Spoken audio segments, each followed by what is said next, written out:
자, 안녕하세요, 여러분. 점수 환산 및 레벨에 대해서 이야기를 좀 해보려고 합니다. 점수 패턴은 매 시험마다 동일한 것은 아니다 라고 써 있습니다. 그 말은 무슨 말이다? 당연히 시험에서 이 시험 자체가 절대평가이기 때문에요. 잘하는 친구들이라든지 아니면은 뭐 실수하는 부분이라든지 다 제각각일 수도 있어요. 뭐 잘하는 친구도 있을 수 있고 못하는 친구도 있을 수 있고 그리고 뭐 잘하다가 한 문제에서 약간 삐끗할 수도 있는 거고 그렇기 때문에 이 친구들이 채점이 어떻게 진행되는지를 좀 알면 여러분들이 조금 더 적응이 쉽지 않을까라고 생각합니다. 그래서 요거에 대한 설명을 좀 해드릴게요. 자, 토익 스피킹 레벨 8이 가장 높은 점수고요. 그리고 레벨 8에서 레벨 1까지 쭉 이렇게 됩니다. 사실 레벨 1이나 2 같은 경우는 좀 받기가 힘들다라고 이야기할까? 이렇게 받는 친구들은 많지 않고요. 가장 보편적으로 많이 받는 레벨이 5하고 6 정도다라고 생각하시면 돼요. 전체 수험자의 25% 정도가 레벨 5 정도 받는다고 생각하면 되고요. 25, 30% 정도, 25에서 30, 레벨 6이 한 45에서 50 정도.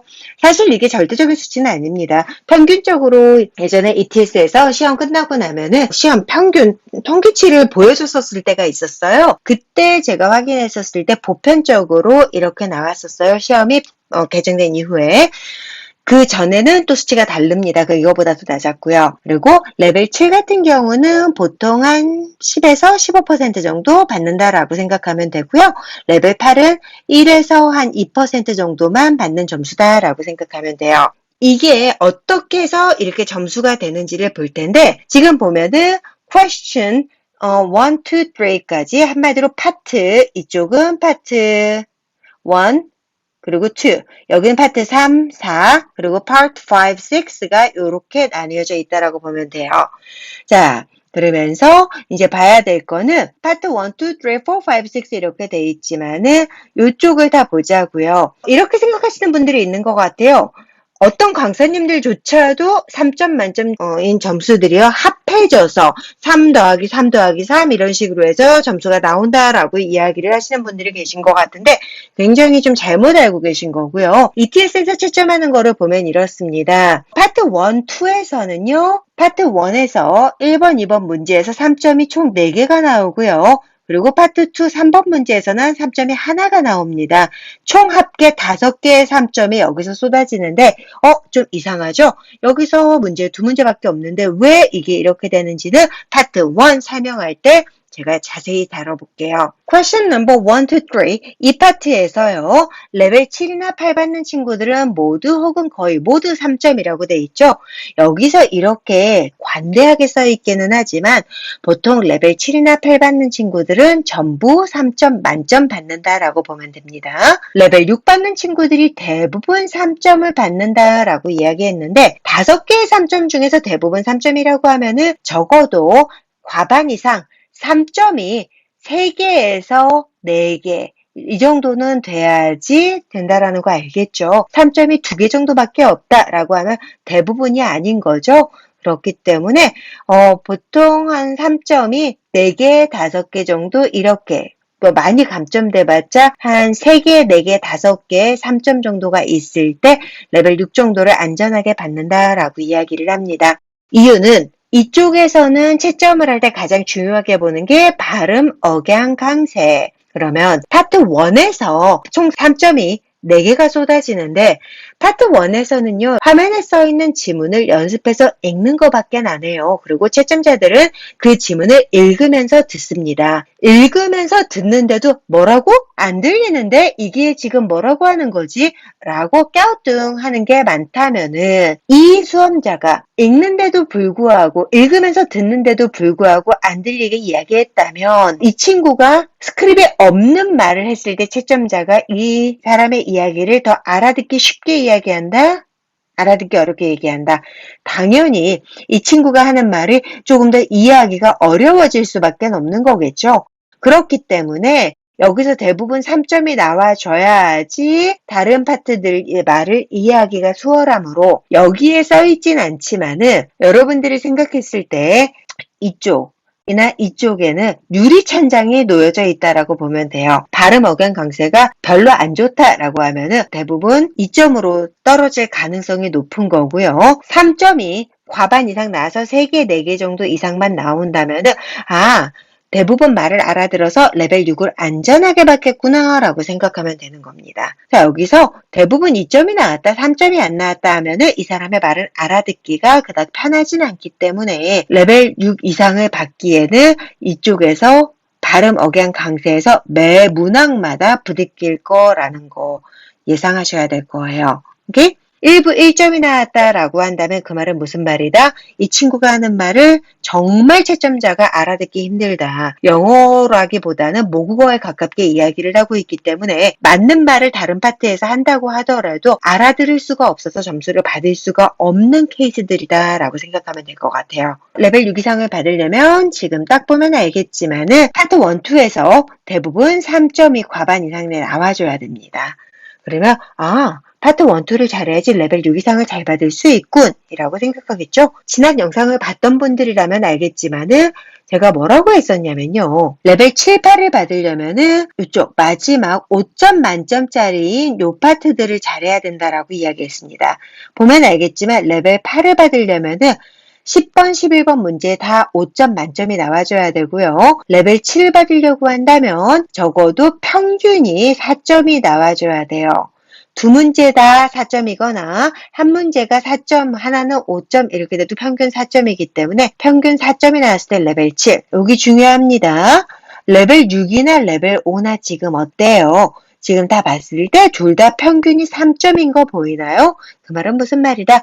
레벨 6 받고 싶은 친구들 같은 경우는 여기에서 기본 평타만 쳐줘도 레벨 5나 6이나 크게 변화가 없기 때문에 레벨 7 받을 게 아니라면은 이쪽에서 엄청나게 시간을 쏟아부을 필요가 없다라는 이야기입니다. 대부분 레벨 5 받은 친구들이 저한테 잘 모르는 상태에서 이거를 모르는 상태에서 저한테 와서 뭐라 그러냐면 제가 시험 쳤을 때 파트 5가 너무 어려웠거나 파트 6이 너무 어려워서 제가 그 부분을 망해서 아무래도 레벨 5로 떨어진 것 같아요 라고 하는데 그거 맞지 않는다는 거 여기서 보면 알겠죠? 레벨 5나 6이나 똑같은 평균이 3점이기 때문에 레벨 5 받으신 분들 이것 때문에 레벨 5로 떨어진 게 아니다라는 거 알고 계셔야 돼요. 그래서 레벨 6 이상 받으려면 일단 파트 1, 2에서 기본 점수를 획득을 해야 되는구나 라는 거 기억해야 되고요. 그리고 파트 5, 6은 평균만 점수 받으면 되니까 크게 걱정 안 해도 되겠구나 라는 거 기억하면 좋습니다. 자, 그러면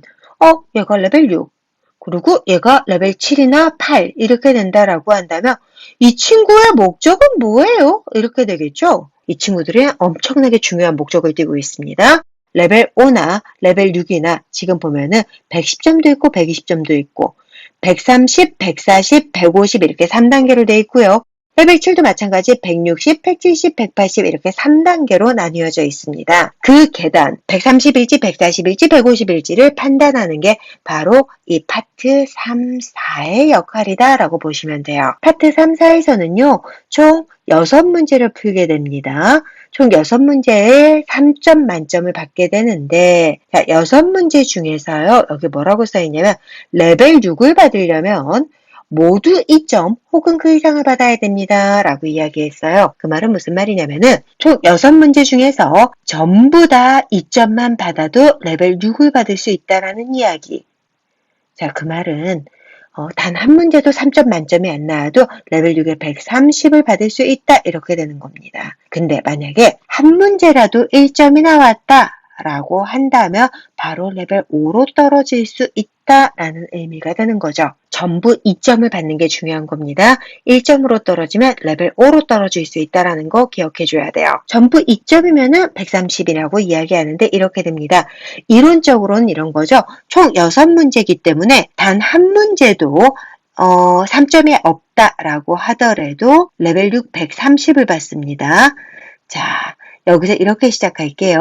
이론적으로는 한 문제가 3점이면 140, 두 문제가 3점이면 150, 세 문제 3점이면 160, 네 문제 170, 5문제 180, 6문제 다 맞으면 190 이렇게 되겠죠. 이론상으로는 이렇기 때문에 지금 보세요. 레벨 7에 뭐라고 써있냐면 절반 이상이 3점이다 라고 써있습니다. 그 말은 무슨 말이다? 절반 이상이 3점이다 라는 거 여기 보이죠?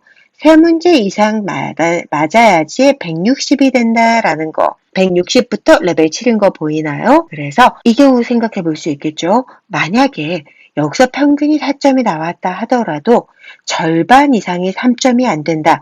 만약에 3점이 2개 정도밖에 안 돼요 라고 한다면 당연히 레벨 7에서 미끄럼틀 타고 내려와서 레벨 6, 150으로 떨어지게 된다라는 거.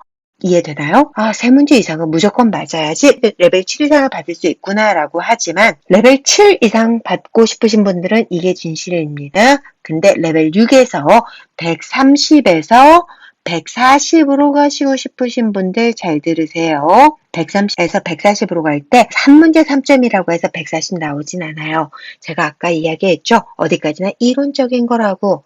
우리 학생들이나 제가 시험장 가서 시험해 봤을 때요. 한 문제 3점 받는다고 140 나오지 않습니다. 우리 학생들 보면은요. 3점이 3개에서 한 4개 정도 나오는 친구들. 3점이 3개 이상 나왔을 때 140 이상으로 올라갑니다. 3개 이상 3점이 나와야지 140이고요. 3점이 4, 5개 이상 돼야지 150까지도 가능성이 있다라고 이야기를 해요. 근데 제가 평균적으로 봤을 때 뭐라고 이야기하냐면 만약에 파트 3, 4에서 3점이 3개 이상 나왔다라고 하면 140점 정도가 나올 거고요. 3점 만점을 다 받았다. 전체적으로 3점 만점을 받았으면 150 가능하고요. 혹은 3, 4개 정도 3점이 3, 4개 정도 나왔는데 파트 5나 6에서 4점이 하나 나왔다. 그러면 그때 150까지 가능하다고 이야기를 합니다. 좀 헷갈리죠? 저한테 와서 제가 지난번 시험에서 130점 받아서 레벨 6을 받았습니다. 이제 저는 레벨 7을 준비하고 싶은데 가능할까요? 라고 묻는 친구들이 있어요. 제가 뭐라고 하냐면 130 받았다고 해서 레벨 7을 금방 받을 수 있진 않고요. 일단 140 이상으로 받고 나면은 그 다음에는 빠르게 레벨 7을 받을 수 있습니다. 라고 이야기를 해요. 그 말은 무슨 말이냐? 130에서 140으로 갈 때 적어도 파트 3, 4에서 3점 만점이 3, 4개 정도는 나와줘야 되기 때문에 이게 쉽지가 않습니다. 이 정도를 받은 친구들은 레벨 7 받을 때는 바로 파트 5, 6만 조금 더 강화해서 바로 받을 수 있지만 레벨 6에 130 받았던 친구들은 기초가 그래도 아직 많이 부족한 편이기 때문에 쉽지 않다라고 이야기를 해요. 그래서 처음 토스를 준비할 때 영어 기초가 좀 있는 학생들이라면은 레벨 6에서도 140 이상을 타겟해서 준비하시고요. 레벨 6에 140 이상 점수가 나온 친구들 같은 경우에는 점수 나왔다 이제 그만할래 라고 생각하기보다는 140 이상 나왔으니까 조금만 더 푸시하면은 레벨 7 받을 수 있겠구나 라고 생각해서 조금 더 공부하시기를 적극 권장합니다. 자, 어떻게 채점이 이루어지고 어떻게 점수가 나오는지 아시겠나요? 그러면 이제 여러분들이 준비를 할 때 내 점수를 예상할 수 있다면 어디를 조금 더 보충해야지 내 점수를 업그레이드 할 수 있는지 이해되셨을 거라고 생각해요. 그래서 이 영상은 토스를 처음 시작하시는 분들께도 도움이 되겠지만은 점수가 나왔는데 내가 왜 이 점수를 받았는지 이해가 안 돼요 라고 생각하시는 분들에게 좀 더 도움이 되는 영상이다 라고 이야기할 수 있겠네요. 어때요? 이번 영상 도움 많이 되셨나요? 자, 여러분들에게 도움이 됐다면 구독, 좋아요 꼭 눌러주세요. 그러면 더 좋은 영상으로 보답하겠습니다. 자, 그럼 오늘 영상은 여기까지. 듣는다고 고생하셨네요. 그러면 다음 영상에서 다시 만나요. See ya! 오늘 수업 내용이 도움이 됐다면 구독, 좋아요 꾹 눌러주세요. 그러면 더 좋은 내용으로 다시 찾아올게요. See ya!